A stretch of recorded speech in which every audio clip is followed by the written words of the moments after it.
Welcome to Hindu Infopedia. Today's exploration is one of the most troubling questions facing any democracy.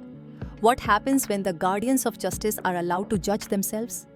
This story examines a moment in India's judicial history that reshaped public trust, challenged constitutional principles, and stood in sharp contrast to both modern legal norms and ancient dharmic teachings.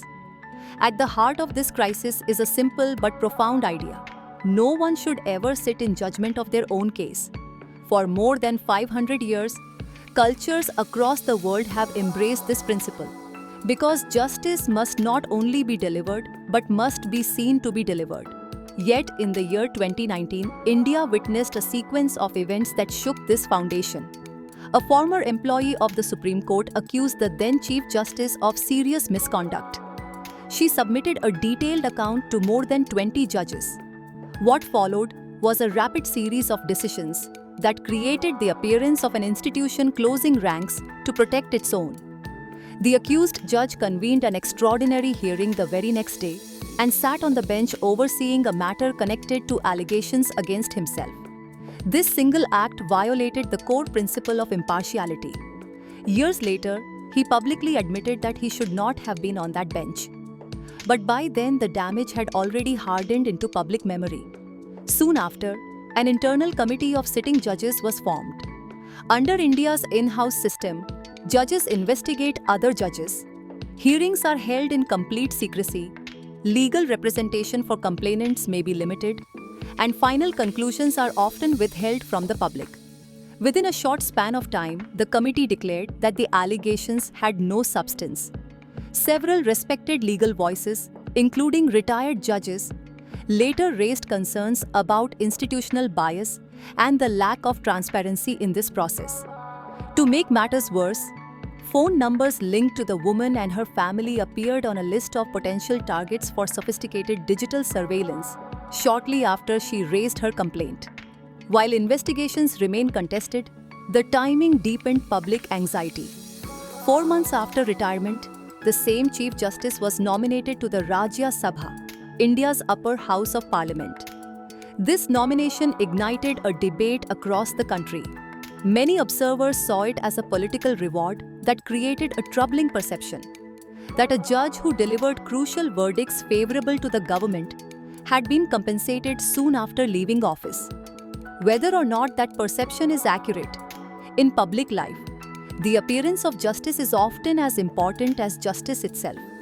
And here the appearance was deeply compromised. This crisis must also be viewed through the lens of constitutional equality. Article 14 of the Indian Constitution demands equal protection of the law. Yet an ordinary employee accused of wrongdoing faces police inquiry, potential criminal proceedings, and institutional scrutiny. A Supreme Court judge, however, faces only a confidential inquiry conducted by colleagues. This disparity contradicts both constitutional equality and ancient dharmic expectations that those with greater power must be held to stricter standards.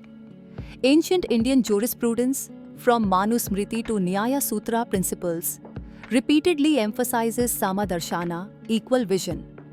It teaches that those who dispense justice must themselves be accountable, transparent, and free from the appearance of bias. When powerful figures evade scrutiny, the social order suffers harm, violating even the principle of ahimsa at an institutional level.